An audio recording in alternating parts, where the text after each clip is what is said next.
Charles Miller was the son of an English father and a Brazilian mother, members of Brazil's coffee trading elite who sent him to Southampton to be educated. When he returned to Sao Paulo in 1894, Miller disembarked the boat carrying a ball in each hand and proudly announced that he'd graduated in football. And so was established not only the legend of the birth of Brazilian football, but also the myth of their game as cheery and cheeky.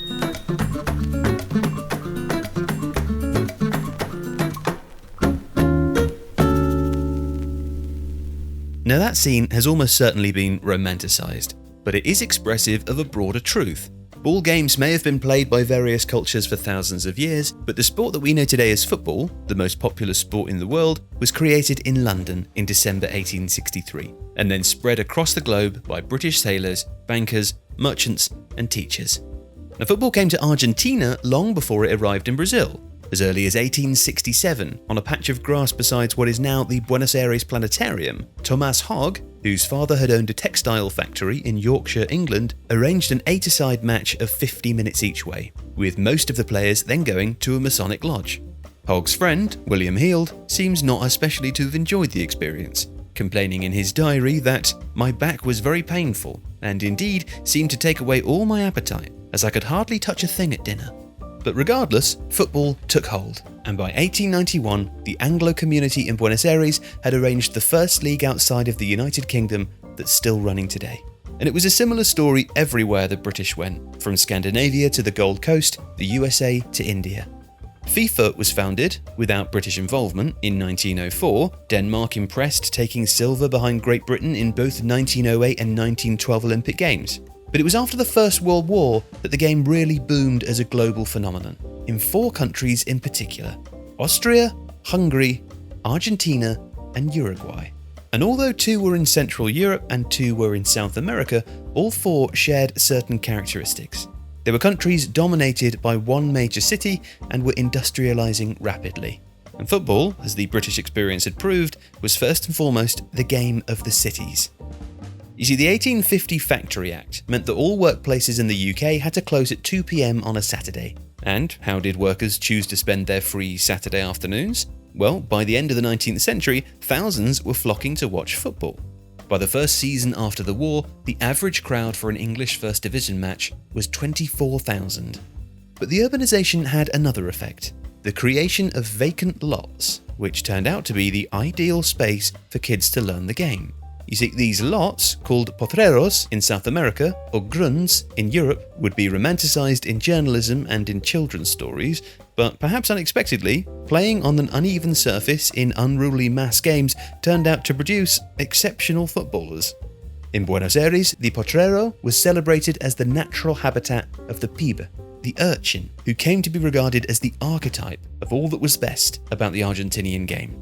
Anglo clubs had won the Argentinian League up to 1912, but as the British retreated, Argentinian football became truly Argentinian. As it defined itself against its forefathers, the pibe became an easy point of contradistinction with England. The British, as they saw it, learned football on vast grassy playing fields with a teacher to step in and blow a whistle if the game became too rough.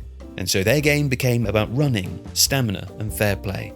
The Potreros, though, prioritised great technical ability, imagination, and a certain streetwiseness. The ultimate pibe was Diego Maradona, and his 2 goals against England in the 1986 World Cup quarter-final demonstrated both sides of the pibe. The cunning of the first goal, a handball that was missed by the referee and later became known as the Hand of God, and the sumptuous skill of the second, a goal later acknowledged as one of the greatest ever scored. In Montevideo, it was the Potreros that provided the players who won Olympic gold in 1924 and 28, and who won the first ever World Cup in 1930, also hosted by Uruguay. And in Vienna, Austria, and particularly in Budapest, Hungary, the grunds were the wellspring of a culture that would have a profound influence on the game, not just in Europe, but also in South America. Crowds of over 40,000 were common for big league games in Budapest in the 1920s. And the proof of the importance of the city is perhaps best demonstrated by an example of the opposite. Take France, for instance. Today, France is one of the great footballing nations, but the country did not urbanize until the days of de Gaulle in the Fifth Republic.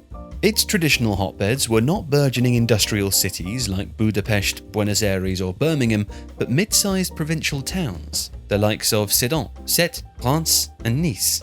And by the time urbanization hit France, there was a wealth of other leisure options, and not just other sports, but the cinema, the dance hall, television and record players.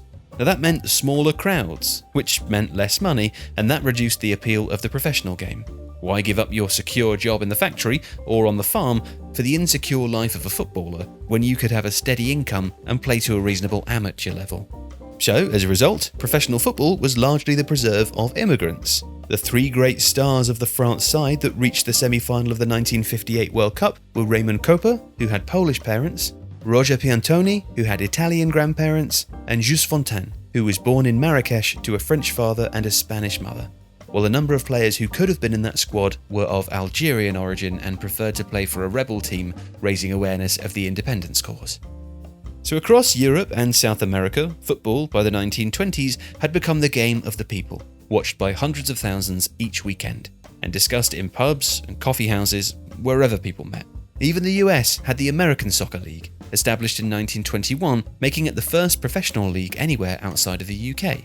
It was undermined by constant political wrangling between club owners and the Football Federation, by the harsh winters of the Northeast where it was based, by the lack of a grassroots culture, and by the sense that it was somehow a foreign sport.